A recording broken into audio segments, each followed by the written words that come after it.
Welcome to another episode of Listen, Learn, and Love, hosted by Richard Osler. My guest on today's podcast is my friend, our family friend, Dr. Aaron Wilson. Welcome to the podcast, Thanks, Aaron. Dick. Yeah. Just by way of introduction, Dr. Wilson currently is the principal at Granite Park Junior High as part of the Granite School District. And we'll talk about a podcast he started. But it's the way we got to know Aaron Wilson was he at Cottonwood High School in Salt Lake City, was the AP calculus teacher. We had a son in his class and grew to respect his skills to teach. And then we learned he played the bagpipes, and my wife has always wanted our youngest son to learn the bagpipes. And so he became the bagpipe teacher to our son, Ben, who's now on a mission in Samoa. And he's helped tutor some of our kids. And I remember the high school kids in our house just always had a lot of respect for Mr. Wilson at that time and his ability not only to teach, but relate to the youth. Aaron then later, after his master's in teaching, math teaching at the University of Utah, got a doctorate in education from BYU in 2019. And that's why we're calling him Dr. Wilson, because he went through that long road and received that doctorate. He is the tallest podcast guest I've had. You can't see him here, but he is 6'10", and we're not going to talk about his height or sports. I guess there's an assumption you played high school and college ball, and is that true? Just high school. My claim to fame today is that we beat our middle school kids at the annual teacher versus student basketball game. So I'm still sore from that, but I play basketball, yes. Aaron is the father of 4, active LDS. We'll talk a little bit about that towards the end of the podcast. But thanks for being on the podcast. Anything from that introduction that needs clarification? No, you did great. Thanks, Dick. You started a podcast, and that's the primary reason I wanted you to be on our podcast, was to make sure our listeners are aware of your podcast and the purpose of your podcast, to the audience, and the things you're doing, including talking about LGBTQ in some of your episodes. But talk about your podcast and what's its mission.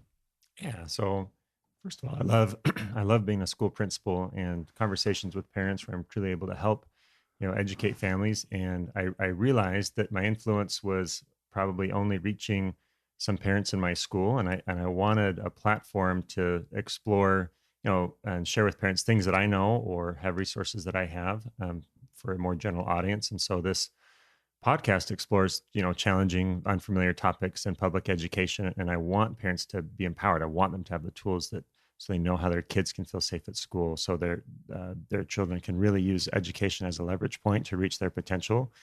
And I realized that there are barriers in the place, excuse me, to the getaway of student learning. And so, the barriers a parent could have is a lack of information, right? I don't know what my rights are as a parent. I don't know what resources that I have or that all parents have. Or maybe, as a parent, I have a barrier. Like I faced a negative experience before at a school. Let's say there's a bullying or a conflict with a teacher, and I don't know how to navigate that. Or maybe this barrier for my child being successful is just normal adolescence, changing friends, changing relative to puberty, or exploring new identities. And these are normal things, but they can kind of put us off track to learning. And so, we also talk about other barriers in the podcast and what parents can do, like anxiety, mental illness, things that aren't the school's fault or really the child's fault, but the parent needs to know how to support their child and structure things so they can have a successful childhood and successful experience at school. So, yeah, my podcast, my website, that's designed to be that resource for parents. And as my kids older, I'm realizing more personally, parenting is tough. It's challenging. We all want the best for our kids, but situations come up that we're not expecting. And even if we have kids, there's always something new with our younger children. So we can feel helpless. And so you need to know what your rights are, what's best practice. And we've explored, you mentioned this already, things unrelated to school. Like, for example, my son or daughter came out as gay or transgender. This is a new experience for me as a parent, having an LGBT child. So how can I support them in general? And then we explore other more school-specific issues like, okay, I have an LGBT child. This is new for me.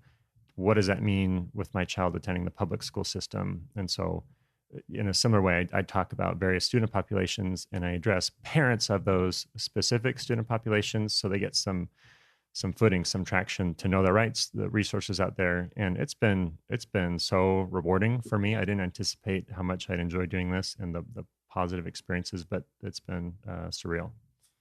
I love what you're doing, and we'll probably mention this again at the end of the podcast, but Dr. Wilson, if you want to find his podcasts, the best place to go is americasprincipal.org. And I'll spell the word principal because I'm always confused how to spell that word, Principal. So I went to that website today, and you'll see a listing of all his podcasts. And I love that the focus is parents. Parents need resources. And I love that you're talking about this from the perspective of an administrator. And I just love this podcast series. Also, you can follow Dr. Wilson on Twitter at Dr. Aaron Wilson. That's right. So talk about how have the people responded to the podcast episodes? Yeah, it's been humbling and motivating because I've had parents contact me expressing thanks. They've even suggested future episode content. They've suggested I promoted resources. So it's been positive. It might be helpful if let me share an example. So after I posted the episode, how do I support my child when they come out as gay or transgender? A parent messaged me with an experience she had. I know this parent for years, and she shared something she doesn't share with many. She says her child came out as transgender and how this was initially a difficult journey for her as a parent, and it surprised her. And she expressed just a lot of thanks for posting relevant content that helps them and helping their children. And similar experiences have validated, this is important work, and I'm excited to continue this. We're on, I think I've posted 15 episodes now, and then the way I've done it, I've recorded them in the summer, so I have 20 or so more to release for this season, and then I have some ideas for season 2 for next year mapped out. But my goal is to really get the heart of some struggles or challenges, new experience, or even questions that parents have. And like you, Dick, I walk into an uncomfortable space with an expert in the field as a podcast guest, and the result hopefully is like the parent who reached out to me. They feel like they walk away with good information. They know where they can look for additional resources and support. It's all for the benefit of their child or children. Are you doing this under the umbrella of your responsibility at Granite School District, or is this just completely separate? It's separate. So although all principals across the country share similar responsibilities, so mine it's really a hobby. So that I've done this on personal time, personal means and equipment, and it's hopefully helping parents that are go to my school and other schools, but it's not associated with my employment. No, it's just a labor of love. Yeah. That's great. I love that I was surprised when I started to say kind things or just about LGBTQ people on social media before I did a podcast. And there's a lot of people that then recognized I was safe and would open up to me. So I love that you've started this podcast. And so then, like you just shared in this message, someone says, I can talk to Aaron Wilson. I need to talk to somebody about my transgender child. And I know that he is safe to talk to and has stepped in the space and will be a helpful support and resource to me. Sure. So let's explore more about this topic. Many parents of LGBTQ people are listening and wondering what they can do to support their children at school.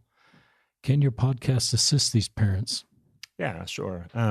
So it's some of the episodes I've published so far have been extremely relevant for parents with LGBT children. One had Dr. Lisa Hansen from Flourish Family Therapies, and together we explored, the ways parents generally respond when their son or daughter came out as gay or transgender. And through this podcast, emphasized the way that parents, realizing the way they respond to their child when he or she come out, affect the long-term health outcome of their child. Let's explore that topic more, Aaron. Many parents of LGBTQ children are listening and wondering what they can do to support their children at school.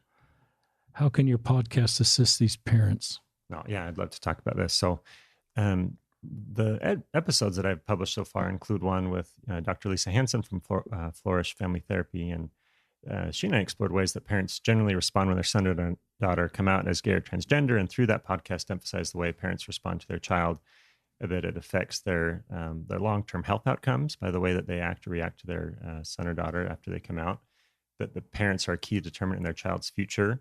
I think that was episode 7 in my podcast. And I feel like that helped parents prepare for their experience, not necessarily related to school, but to know how to process that, to know where their child can turn to find support and how the parents can find a support network. And then the one most recently that I published was, all right, my LGBT child is being bullied. Why is this happening? What are my rights? What if my school isn't addressing this bullying appropriately? And what does the law say about my child's right to feel safe and for the school to stand up for my LGBT child?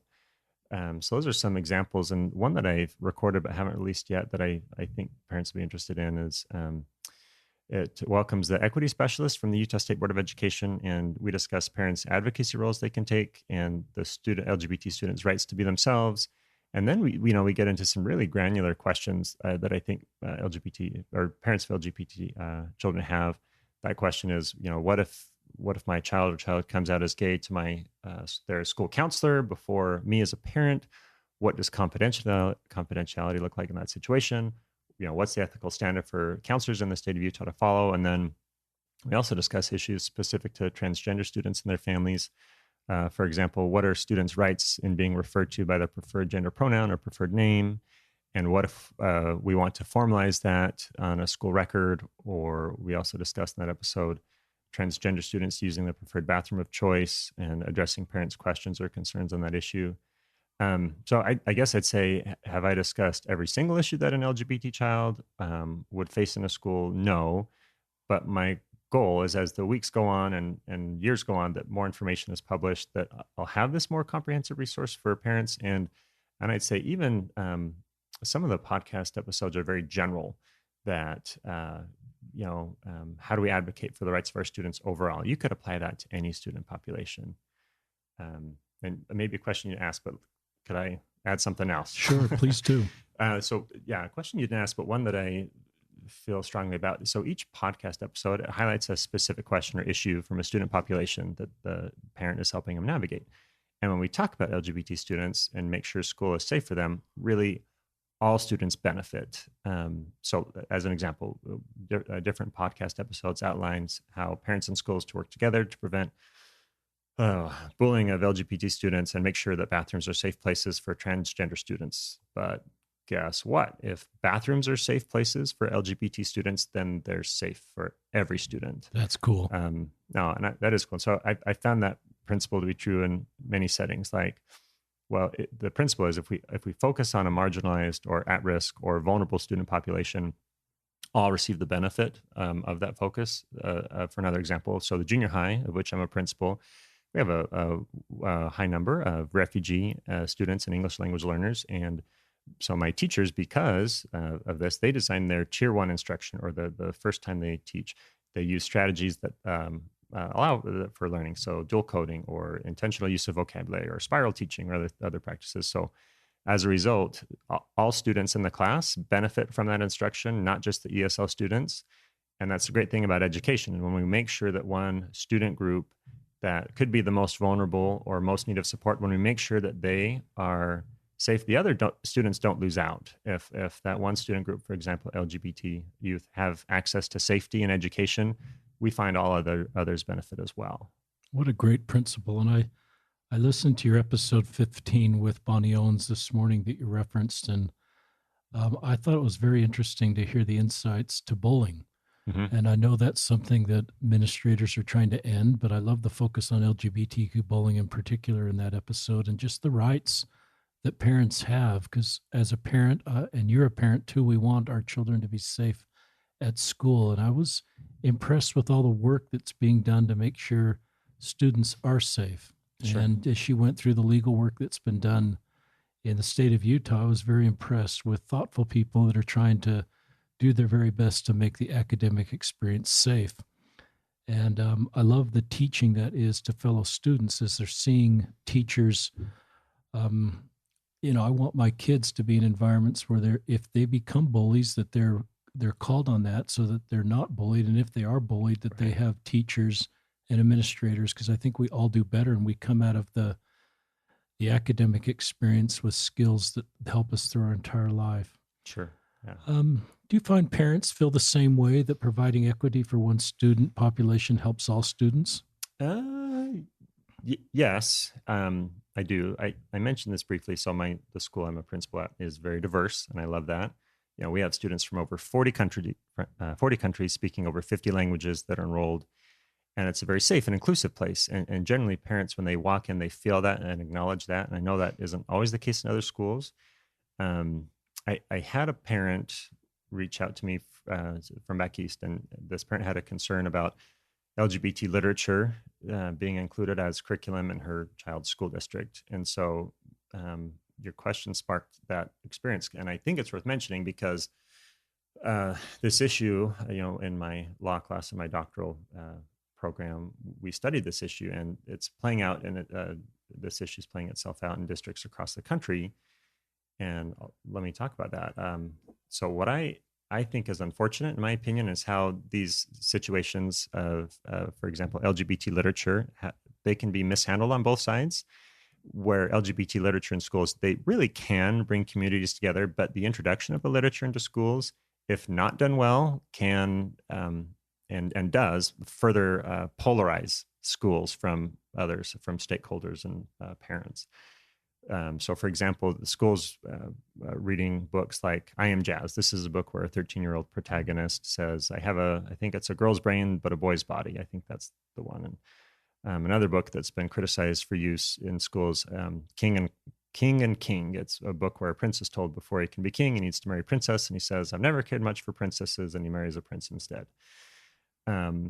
So the situation in schools usually plays out like this. It's a very general summary, but parents find out an LGBT book is going to be read in their class, and they share their concerns, and they usually say it's a moral concern. The principal says, no, we're going to read the book. And the parent says, fine, we'll just not have our child attend that day. And then the school says, oh yeah, well, we're not going to tell you when we're going to read it. And then it gets messy. And the parent says, well, you need to tell us what's going on in our school. And we ask, or we'll pull our kids from your school. And they do, some do that. And it just, what was originally intended as to be something that can bring a perspective and understanding to prevent bullying of one of the most marginalized groups at risk for bullying turns bad. And these cases have been litigated, and the circuits have sided with the schools. And the result has been, the introduction of LGBT literature has the opposite effect, the counter effect to the goal of, and so the principal sets out thinking, gosh, I want every child in my school to feel safe. And I recognize the LGBT members of the community, they exist. And there are children who are feeling this way, and they have a place in the world. And the sad result, after all the negativity surrounding this divisive issue, is that young LGBT students in the class are left feeling, seeing the clamor surrounding this issue, that they're internalized, oh, people hate the book, this book is bad, and they will hate me. And that's how people are going to respond to me. And so I think that the way principals introduce LGBT literature, then they can create situations that are far more likely to be successful in reaching their goals, following some basic principles. And there's some suggestions I have for parents as well on the issue. I'll just keep talking about this, and we can circle back. But since I brought it up, Great. So yeah, I guess superintendents or principals, they can't, my advice for them is they really can't or shouldn't, they can't vilify parents who express questions or maybe even differing viewpoints, because if they as educators, if they want to build bridges of understanding between LGBT and other communities, then gosh, they need to step up and they need to take time to respond to earnest questions that come up. Why are you introducing this book? Why is that important? And they need to share their rationale in making the decisions. And they need to be open to receive parent input. They always need to listen. And ultimately, we as principals, we make the decision we feel best for our student. And inevitably, some parents will agree, some disagree, but we need to first give them that voice. And so, that's my initial advice for a school principal. And I'd recommend communicating. So if I was going to, in my school, read a transgender book that I felt was important, that had that purpose, I would communicate something like this. yeah, parents like you, my goal is for each child to feel safe, and we want all of us want our children to feel welcome at school each day. Thank you for teaching your children to respect one another's differences. We stand up against bullying. We all need to work together to make our school a safer place, a better place. And an important way for each of us to do that is to explore various student perspectives that exist. And these include, but are not limited to, a student's cultural perspective, right? I mentioned at my school, the refugees provide wonderful culture differences and perspectives that are different than others, or other perspectives we need to consider whether the student is gay or transgender. And exploring those topics in an age-appropriate manner is important for me as a principal for several reasons. Again, this is what I suggest parents say, or principals say to parents.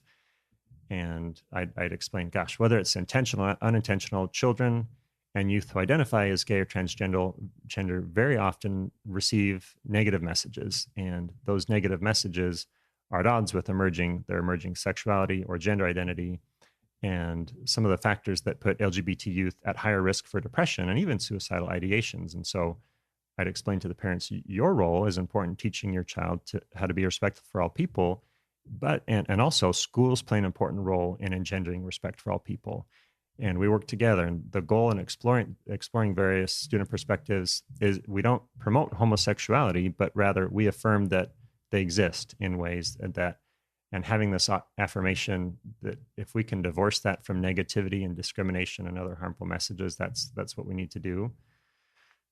So anyway, that's how I'd start to communicate with parents, and then further emphasize the need for schools to explore these topics and address their points of concern in ways that shows that I'm listening to them, but I need to frame it in a larger, more overarching concern that we need to prevent discrimination. Oh, here's something else to consider.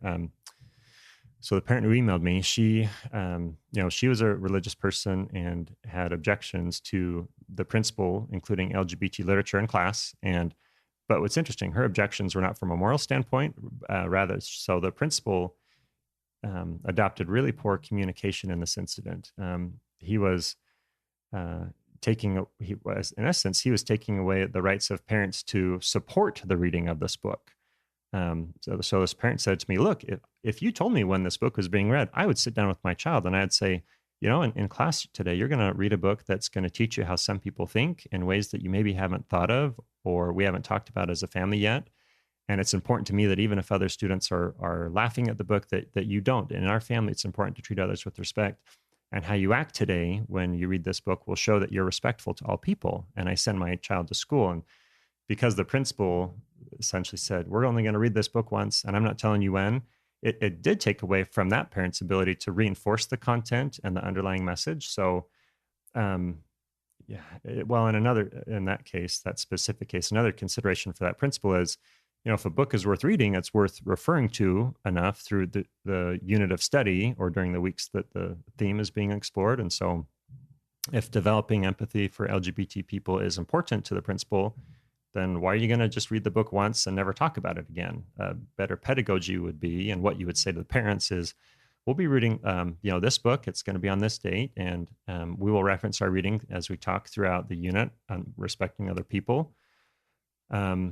So those are some considerations I'd invite parents or principals as they embark on making their schools safe and exploring issues related to LGBT. You'll find some parents that may have initial feelings of dissonance, and your intent, principals, you're coming from a good place in introducing LGBT literature in schools. And I'm not saying you need to wait before every parent agrees with your decision, because that will probably never happen. But what I am saying is you need to take the time to allow parents to see what you see, to explain to them in a respectful way why it's important that students need to see this perspective, and outline what you're doing and what you're not doing in reading this literature. And most of all, in the way that you communicate, I think if principals remembered that your goal is to build bridges of empathy and understanding, never forget that that's your goal. So I guess I could give advice to parents, and that's probably more on point. Have I done too much talking, Dick, or I'm okay? That's great. Just I love you shifting now to parents. Yeah. So I went on kind of a bird walk there, or a rant, but so, parents, let's say, whether you have an LGBT child or not, and this issue is important to you, let's say your school your school wants to introduce some LGBT literature to your child or your class. So looking at this, we've talked about the perspective side. Think about your role as a parent. So as parents, be really reflective. If you have concerns about this, pinpoint what those concerns are. So the parent who contacted me, her concern was not a moral issue. Like it was, and I'm not saying it's a moral issue. I'm saying that's what parents say it is. But in the case of the parent who contacted me, her concerns were the principal's communication, right? That's what prevented her from being able to support the content. And she took exception. I didn't mention this before, that the principal was implying that all people, or religious people, especially that were opposed to this book, that they were villainizing them in some way. And her response was, no, like I'm religious, but I don't paint me with a bad brush, and don't assume bad intent. You're assuming something that's not true about me. And so, principals, we've talked, communicate professionally, don't mischaracterize parents' concerns or vilify them. And parents, don't vilify the principal. Know that his intent or her intent is truly is to help all students feel safe. Your principal, so, principals like me, that we see the statistics play out each day in our building, and LGBT youth are far more likely to get bullied than almost, I think, any other student subpopulation. And these youth that they drink in these negative experiences, these negative messages their whole lives, that's harmful to them. And if parents, if you were a school principal, and regardless of what your background is, what your perception, what you think about the LGBT community, you would see a need for to engender greater empathy and understanding to the LGBT community. I think another thing I'd invite parents to consider is, if your school is thinking of introducing LGBT literature, think the reason of your objection. So you might have valid reasons to oppose the reading of a certain book in your child's class. In the case of the parent who reached out to me, their child was in second grade, and the book read to them was intended for an older audience. And generally, the age of the protagonist is the age that it's appropriate to introduce into the class. And her concern wasn't that transgender issues were being discussed, but that book was kind of for an older audience, and the language and theme was a little bit older than for her second grader. So so in that case, the reading the book above the student's maturity level was a valid issue. But if you're objecting because you don't want your child to read about a gay or transgender protagonist, well, okay, then you need to really think through and let's follow a logic train there. So if your objection is, I don't want my child to read about a gay or transgender protagonist, if you are thinking that by learning about a gay or transgender person, do you think that'll somehow make your child gay or transgender by exposure? Well, no, that's not really how it works. Or do you think, no, it's okay to talk about it, but I don't really trust my teacher. I'm worried, is that teacher an activist that's going to try to promote a certain lifestyle? So that's not what happens. Teachers don't promote lifestyles. They promote empathy and respect.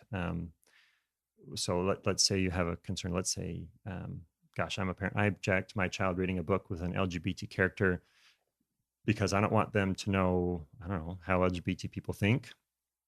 That maybe you're uncomfortable perhaps with gay or transgender people yourself, and at some level you don't want to expose your child to positive messages about them, like maybe you only want to expose your child to negative messages about gay people, then I guess that's why we do it. I guess that's the heart of the issue, and why books are read in schools, because schools, in my opinion, we have this mantle of promoting respect among all people. And love that. And we don't promote any political party, for example. We don't promote any lifestyle, but we do inculcate students with respect towards our people. And that's, I guess, my advice to parents. So we need you to help us as principals make schools a safer place and better your community, right? And we do our best as principals. We're not perfect.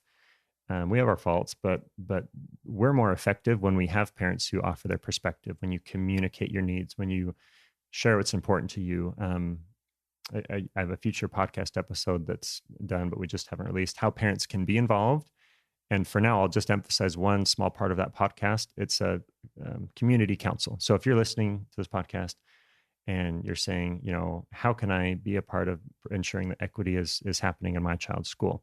So know that each school, by law, we're required to have a group of parent leaders, and they're tasked with some very important decisions, non-trivial things. They get to decide how a large amount of money is spent. Depending on your school size, it could be over $100,000.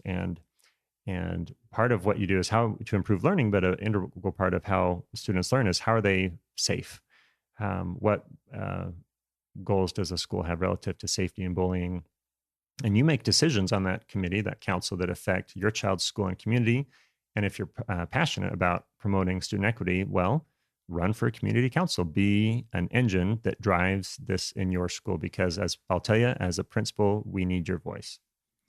I love that, Aaron. I love so many things you just shared there. And I think some of our listeners will replay a lot of that and listen to it a couple times.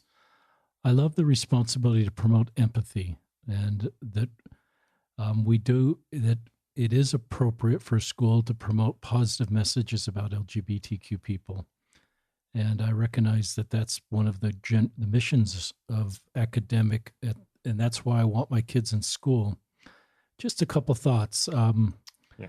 There is a young man who grew up in our ward, Rock Frampton, who now teaches at Hunter High School. Is Hunter High in your school district? Right. And I've met Rock before. Yeah, he's a good, yeah. And this is a sign. I'm going to read this sign that's in front of his class. Everyone is welcome in ceramics class. We don't care if you're not creative or artistic. We love every race, gender, sexual orientation, belief system, and culture. We accept everyone. Come relax, laugh, make some art.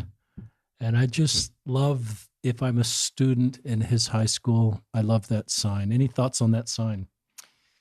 No, and that's what, that's that tenor, that kind of warmth that could exude from him. That's what we want all teachers to state, whether explicitly or implicitly, right?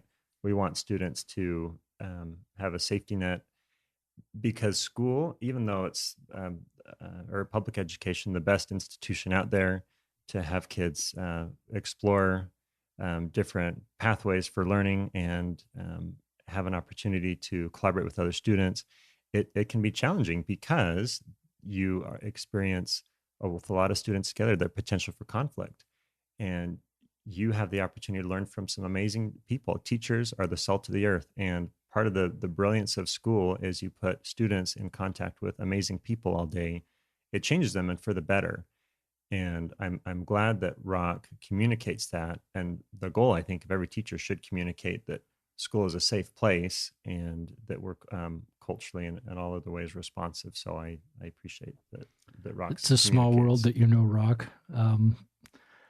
I'm writing a book, as I've shared with our listeners. The working title is Ministering to LGBTQ Latter-day Saints. And there's some parallels, obviously, between what Aaron's doing and what I'm doing. But chapter 2 are about 12 myths that I tried to address. And myth number 9 is if our kids talk about or associate with LGBTQ people at school, they could become LGBTQ.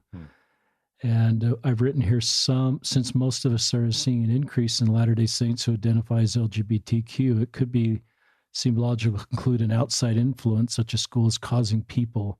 However, based on what I've learned, teaching or talking about LGBTQ issues in school or elsewhere doesn't cause people to become LGBTQ. So I'm categorizing this as a myth. Any thoughts? I think you kind of addressed some of that. Yeah, and you reminded me, one of my favorite podcasts I reported, I talked about it briefly with Dr. Lisa Hansen, and she touched on this fallacy that if I'm a parent and I minimize exposure to LGBT, shouldn't I think that maybe my child is more safe or less prone to become LGBT themselves?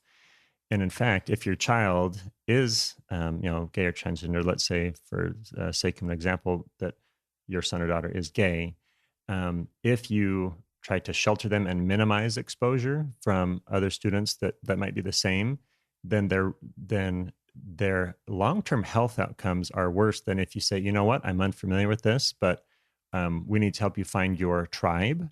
And then if as a parent, you you kind of say is here's a group. There's from what I understand, LGBT LDS groups that for youth and parents. And if you allow your child to really know, like, hey, here's other students that are students, principal, if there's other children that are similar, and is this a group of people that you enjoy being with similar needs, and your child ultimately, as they're defining themselves, this experience, this allowing them explore, provides such more positive long-term health outcomes than trying to force them towards the way that you want them to live, that the research is outstanding. So your question of, and I forget the specific one, but that's a thought that came to mind. It's a great thought. Does exposure to these ideas, from what I kind of heard, have, I forget the question, Dick, but those are some initial thoughts that were sparked from what you said. This is a mother on this question, Deborah Oaks Coe. She's a mother of a gay son who's worked really hard with our legislature on this issue. And I'll read what she wrote. Researchers have found that schools with active gay straight alliance clubs, which we haven't talked yet about on the podcast, you may have some thoughts on that, Aaron, have overall better climates than those without GSAs, gay straight alliance. Schools with GSAs also have decreased risks of suicidality and suicide attempts, dropping out, and drug and alcohol abuse. One common finding in this body of research is these outcomes benefit all students, not just LGBTQ. Mm-hmm.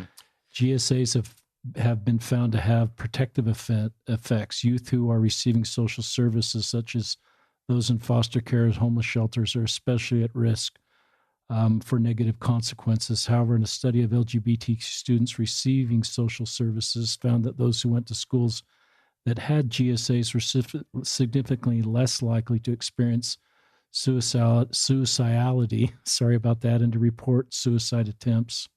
Right. Students at schools with GSAs were only 2/3 as likely as students as non-GSA schools to report suicidality, and about 1/3 likely to report suicide attempts. The finding also illustrates the relationship with GSAs in a school and improved school climate, regardless of whether a student is a member of the club. While these clubs improve the climate for all students, they're particularly important for multiple marginalized youth. Any thoughts on that? So those statistics don't surprise me, that schools that have a GSA alliance have more positive or less negative health outcomes. And here's why. So earlier in this podcast, earlier question, I mentioned that if a school is able to prevent bullying of transgender students in a bathroom, then gosh, that bathroom is safe for all kids. If we make sure that LGBT students aren't bullied, then everyone else isn't bullied. Like if you look at a historically marginalized population or a group that is at higher risk of being bullied or targeted, then those efforts benefit the entire school. So I'm not surprised at all, because it's a message. Even if a student doesn't directly benefit from a GSA club, other students that are experiencing similar types of things, whether it's bullying or being marginalized or being misunderstood or whatever, as teased for their identity that isn't necessarily because of gender variance, other students, I think GSA or other types of groups like that are a signal that it is a safe place. And so I do think I'm not surprised by what you shared. I'll just read a couple comments. Part of this book are parents, LDS parents with LGBTQ kids, trying to dispel this myth that talking about in school makes their kid LGBTQ. And here's a mother. A few years ago, when I took my daughter to her junior high open house for the beginning of her 7th grade year, the first thing I noticed when I walked in the door was a poster for an LGBTQ club.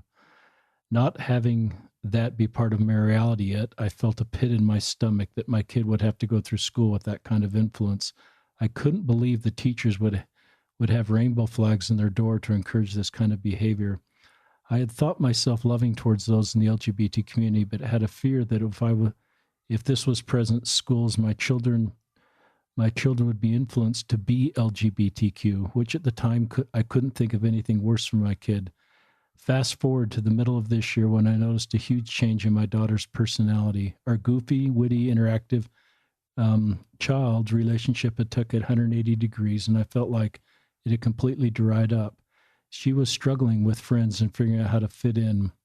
There were some subtle signs that gave me inklings that she was somehow LGBTQ. I wasn't sure how to react or respond.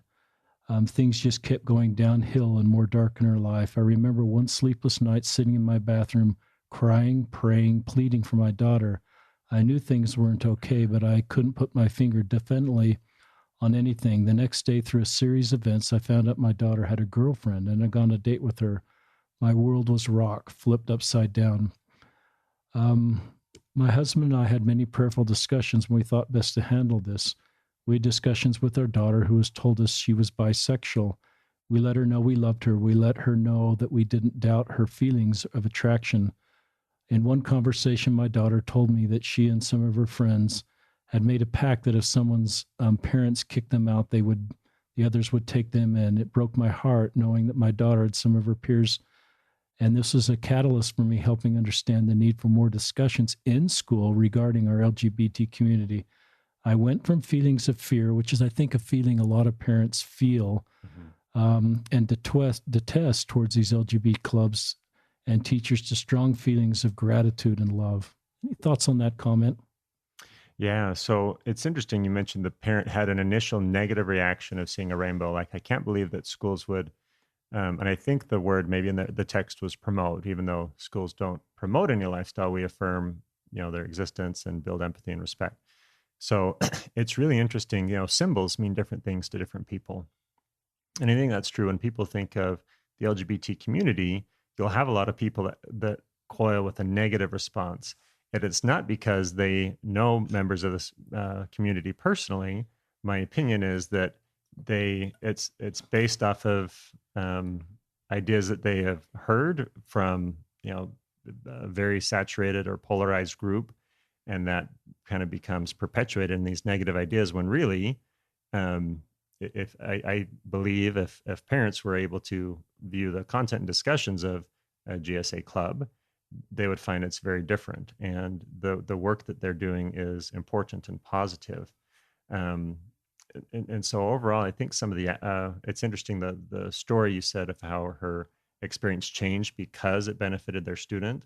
I do think it's interesting how LGBT the issue has become, I guess, politicized. Like, you're either people either think one thing or the complete opposite, and that's not the case. That it's a dynamic issue, and you'll find that the more people are informed, I think the more they recognize it creates safe places for student populations that have historically been quite marginalized. And it's an important thing to improve positive health outcomes. And by allowing these clubs, like you mentioned, the statistic from schools that have GSA clubs, it helps all students. And so I truly believe that if parents allowed themselves to kind of understand more about, you mentioned GSA clubs, but what discussions are about LGBT people, I know that their views would change. But it's for parents and others, that first step of allowing themselves to see what the content is, that can be a scary thing for them. You mentioned fear, but it's something that I think it's important for them to do, rather than base their ideas off of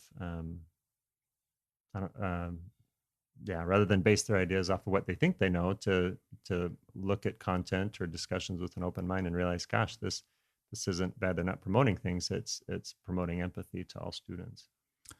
I love that. And I think Satan's one of the greatest tools is fear. And I think we shouldn't fear, it may be scary, but we shouldn't fear our child being LGBTQ.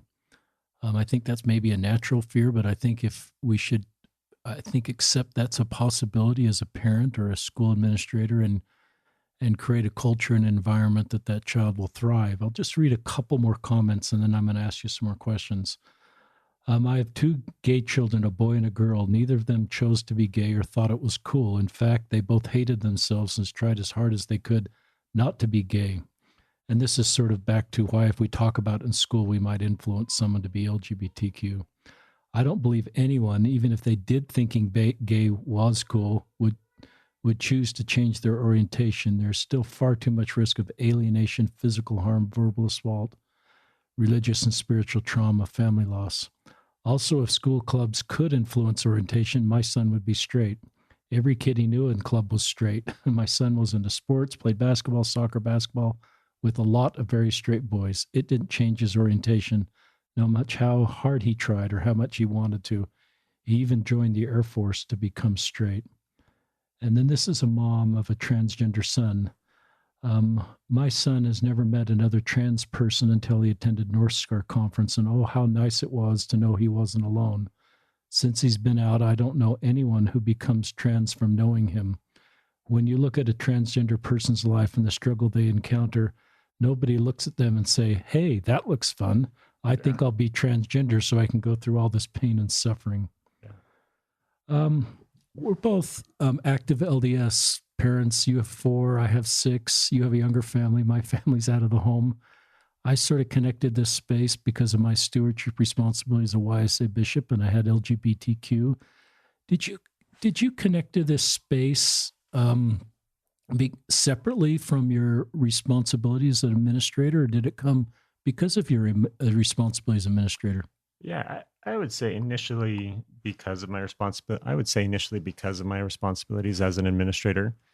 I mentioned this before, but one of the things I'm most inspired in my job is working with parents. And that's why my audience is a parent podcast, parents that say, I don't know what to do. And some of the things that they'll have questions about to me or, some of my staff might not have things directly related to school, but I think the principal is viewed in society as kind of a steward of all things for children. And so I've learned a lot and I've grown a lot, and I felt like I've been able to really help parents in these individual conversations, but felt a strong impetus to make sure that I could share in the best way possible, knowledge and resources to all parents. Because the thing that I'm inspired about is helping families, and this was a great way to do that. And you mentioned faith, and this is interwoven much in my faith that. I felt that I'm doing a very important thing, and I felt, kind of a nice overlap and doing things that I felt like God wants me to do. So that's the two have not been incongruous at all. Do you get some people when active LDS, when they step in this space, or parents when they have an LGBTQ child, they wonder if they can do both. Somehow supporting LGBTQ people, they have to compromise something in their faith, and maybe that's because we've talked about LGBTQ people often as kind of an outside threat to our faith versus members of our own faith. We've created maybe this narrative in our minds where we feel like we can't sometimes. Have you had to play any? Has that been easy for you just to say this is consistent with my faith, or has it taken any deprogramming in you to be able to fully do what you're doing? Well, people interpret Christianity in different ways, right? That if people are different than us, then there needs to be some exclusion or further marginalization. And that's at odds with what I think religion should be for me. The litmus test of Christianity and being a devout member of my faith, the LDS faith, is how I treat people different than me. Particularly when a person or group of people, especially when they have been mistreated, and I know that, and I can do something about it.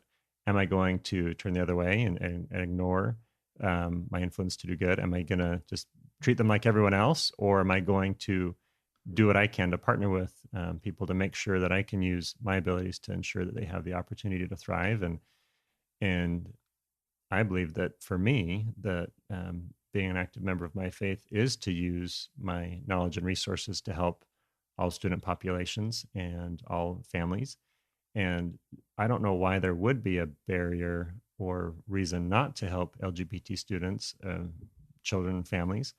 In fact, I even feel like there is additional reason too, is because this is and when you think of what Jesus did, he was seen with outcasts and people that were dismissed and And if we're going to follow that same principle, then we should be reaching out. And a great way to do that is to partner with LGBT people and making sure they have the same opportunity to thrive that we do.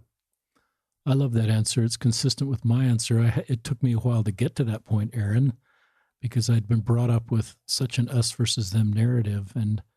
But when I had stewardship responsibility for a couple gay men and then started to meet LGBTQ people, and I finally, as I think you may have heard, did a hard drive reset, and I realized most of what I'd learned about LGBTQ people was from straight people.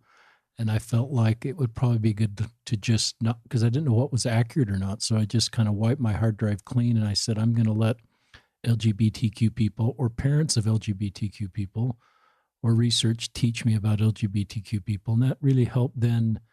Just what you're doing is see them as a wonderful group of people that are often marginalized. And I look at Savior's mission that was to marginalized people. So there's no longer this potential conflict in my mind.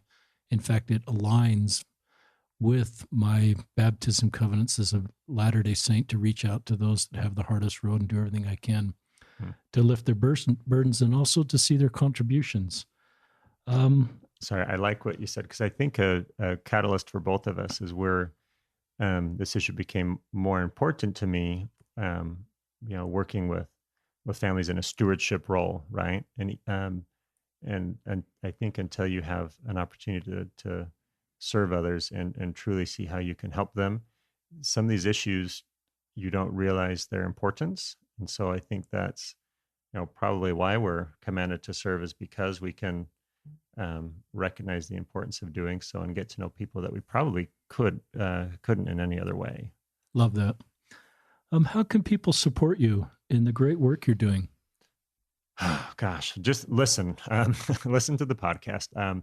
I've loved when parents have reached out and say, I would love for you to explore this issue, because there's things that I think are important, but like you said, my kids are younger, and I would love parents' perspective on things that you say, gosh, there isn't really any guidance or resources on this particular topic that's difficult. So just listen and share the podcast, share the resources that I have. If you're an expert in your field and you have valuable perspective that can help parents, reach out to me on my website and be willing to share what you know with the parent audience. I don't have a corner on the market for good ideas. So I think the main way is just support by being as good of a parent as you can, and recognize that you're not perfect. Your child's not perfect. Adolescence is a wonderful, rocky time of life. And so you asked me what parent can do to support the great work I'm doing. Let's work together as parents and people trying to help parents. Let's be patient with ourselves and our kids. Let's together be educated on ways we can help our children going through whatever they're going through in school or things not related to school. It's especially adolescence is a different time of life. So there's nothing, my website intentionally doesn't have any donations. So I only ask that you use it and share it, because my whole goal is to use this as a resource or have this as a resource for all parents. So if you like it, then share it. Like you mentioned, the website, americasprinciple.org, and see if that helps you with you on your journey with your child. Thank you. I want to make sure everybody's aware of that website, americasprinciple.org. I want to circle back to just a couple things that come to mind. One is this word affirm. I think one of the things that you've taught is we're not trying to promote, we're not trying to set an agenda as Correct. far as moving people in a direction, but we are trying to support people as they self-determine the road for them and as they understand their gender orientation and sexual identity. So is that correct? And just, is affirm your favorite word to describe that, or are there other words that describe that? Yeah. So, listen to, so I'm going to answer your question, but a more in-depth answer is the last podcast with Bonnie, episode 15, and school's role. We don't promote, any political orientation, sexual orientation. We don't promote lifestyles or tell students how to think in those explicit ways. But we talk about and share the experience of multiple groups and perspectives. And our role is to affirm that these people exist and discuss them, and the tenor is very positive. And our goal for and mandate for LGBT or any other student population is, if we see that that this population is being spoken about negatively, either in a general sense or a specific way, we have an obligation to stop that and promote equity. And so affirming is an appropriate word. And I like that word because what it talks about is just the fact that um, all perspectives need to be explored and understood in the way that we can.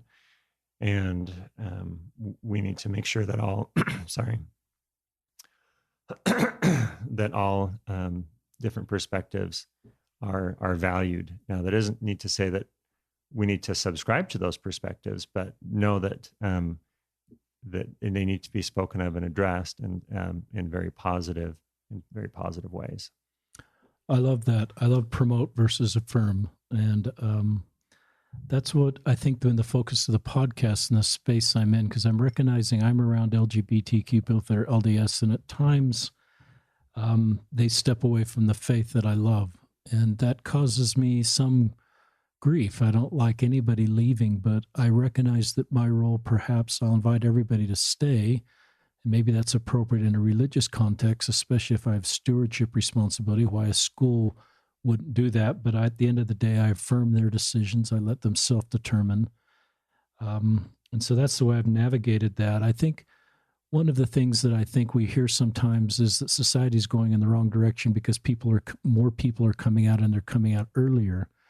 And I would say that just what you're talking about at school, to have a closeted LGBTQ child hear positive stories about people like them helps them to come out earlier.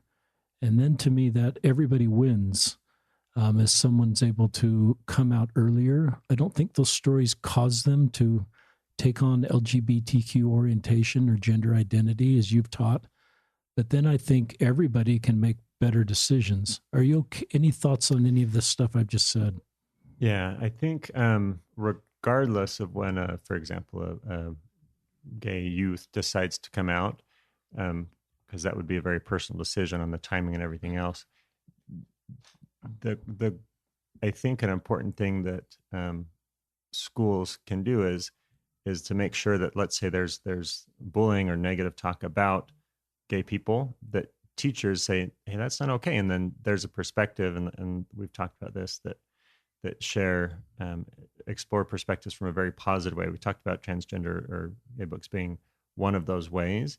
And so if a teacher in a position of trust, a unique position of trust or authority is the term that we use, people that we respect, if a model for our students, if I'm a gay child and I have this teacher that I respect, and they are standing up for the rights and of LGBT people, and know, like, hey, in my class we've talked about someone that thinks like me, and my class, we're talking about it in positive ways.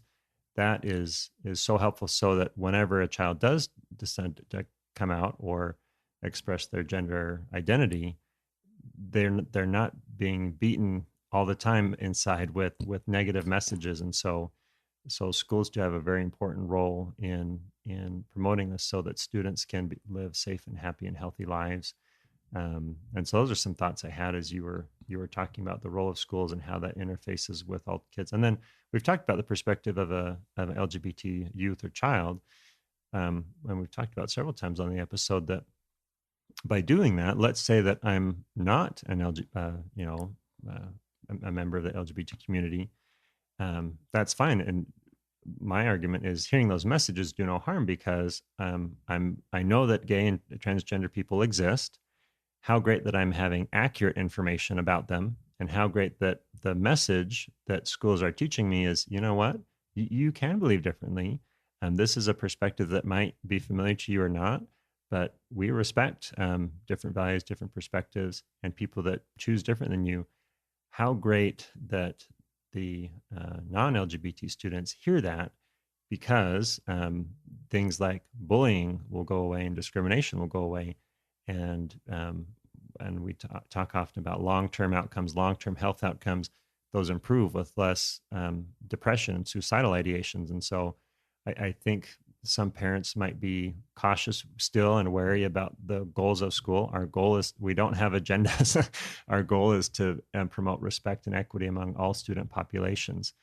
And even though we've talked about LGBT and entered that through this lens, we have other lenses through which we approach respect and for another discussion. But this is an important one, and I feel that in order to do this justice, we needed to spend the time to talk about respecting LGBT children and the agendas that schools don't have, but our goal of promoting respect and how it benefits all children. It's fascinating just to hear. You're the first administrator I've ever had on, obviously, and talked about this issue. And there's a lot of similarities between what a faith community would want to do and what a school would want to do. I think a difference, perhaps, rightly so, is a faith community does have has a moral code and a set of wants and religious laws, and then would want that community, rightly so, because it's part of our belief system, to follow that. Lots of LGBT people or LDS are able to do that, but not all are. But a school has a different mission there. A school is not promoting a certain, you're promoting values. There are things that you're promoting. Sure. But there's some differences there, but there's so much common ground as a parent's goal for their child and as an administrator's goal for students within the system. Right. And schools, there's rules that students need to follow in general. It needs to allow for the safe and orderly operation of a school to make sure all students are respected. And then students within those schools have rights. And the exercise of those rights are curtailed, is the legal term. For example, students, do they have a right of free speech? Yes, they don't check in their constitutional rights at the door. But when that speech becomes negative or marginalizing towards another group, that's the limit of their rights. They do not have a right to do that. And so our job as an administrator is to make sure that the rights of one student group aren't at odds with the rights of another. Students can express themselves, and relative to our conversation, they can express their gender identity in various ways, and that doesn't curtail the rights of other students. And I mentioned this just a moment ago, but when our rights affect the climate of the school, the operation of a school, that's when we have issues. And so you're right, there are parallels between schools and other communities. And our role as stewards is to make sure that everyone's safe and respected. And what I'll emphasize one more time is when we have targeted efforts to help one student group population, that becomes a lever to help all students. And so I feel strongly about that and passionately about that. And it's been neat to explore that a little bit with you tonight. I have our listeners, I have a pad here. I often write down things that come to my head that I circle back to, and I've written down Luke Warnock. We did a podcast with Luke. Luke just graduated as the student body president of Corner Canyon High School. That's a different school district. He came out as gay as the student body president. He was a member of the championship basketball team that won state. Our son played against him in high school basketball, didn't know that family at the time, but Luke came over here and did a podcast, but then he came over another time with one of his basketball players. That's young man preparing for a mission, and that didn't change any. These guys have been best friends playing basketball together since grade school, and I just thought that's a maturing of society that Luke was able to come out as gay and recognize his sexual orientation at a high school level. And to me, Corner Canyon was better off because they had a gay student body president, and it probably created a lot of conversations that helped that entire student body come together. That was my impression in talking to Luke's friend who's preparing for an LDS mission. I thought, he's going to be a better missionary and just a better human to have Luke in his life, and that friendship didn't even change. And the homophobia that I would have had at that age, I didn't sense any of that in Luke's friend, and I just was glad to hear that. And looking at these parents' comments, for those of you that are parents of LGBTQ kids, a lot of parents, initially that's fearful, but after a period of time, a lot of those parents say, our family is better off now. We are closer. We've had conversations we've never been able to have. We communicate better. We're seeing more Christ-like attributes in all members of the family. There may be a period of storming or just challenges of the families coming together to understand this, and that may not always be the story in the end. But I would want, LDS parents to know that if you're in the beginning stages of this, that often parents that have been longer on this road are actually really glad they have an LGBTQ child, and their family's better off and they're better off. And I think that's true of our schools. I think we learn principles that bring us together and help us mature as a society. Any final words, Aaron? Sure. One thought, if something you just said, you've mentioned about LDS parents and the how this. I guess what I'm trying to say is this: when I get statistics on my podcast, the listeners and I found that the episodes that I've posted talking about the needs of LGBT families are some of the ones that are listened to the most, and some of which I get the most positive comments about. And I think the reason for that is because you've touched on, this is an issue, a space that's perhaps unexplored and maybe uncomfortable. But I think it's important to have these conversations, and just seeing the response from all my podcasts. They've each been great and really rewarding for me to do. But this issue in particular, I felt that there's a greater need to have discussion around this. And then just, as a last comment, closing thought is, recognize the role of a parent is very challenging. And as a parent, you may never have an LGBT child, but a lot of the principles that we've been talking about today have application in other areas. And so you have a child that might be misunderstood or marginalized in another way. The same principles of equity and respect and a school has to promote safety for your child, whatever their perspective, is still in play. And you as a parent have rights to ensure that your student is safe and respected, and can work as partners with administration and teachers. And so again, the goal of my podcast is for you to be familiar with these rights, to know and be empowered how to find resources and have talking points. And that's the goal. And I think this was a great way to introduce parents to the resources out there, and hope that you take advantage of them. Thank you, Dr. Aaron Wilson, for being on our podcast. I think your podcast, americasprinciple.org, is going to continue to grow as you're talking about these very complicated subjects in a very helpful way. And parents need the content you're providing. So on behalf of me and all of our listeners, continue to do what you're doing. And please, listeners, follow his podcast, connect with his podcast, share his episodes with others, and it will help all of us better meet the needs of others. Thank you, our listeners, for joining us on another episode of Listen, Learn, and Love, hosted by Richard Ostler.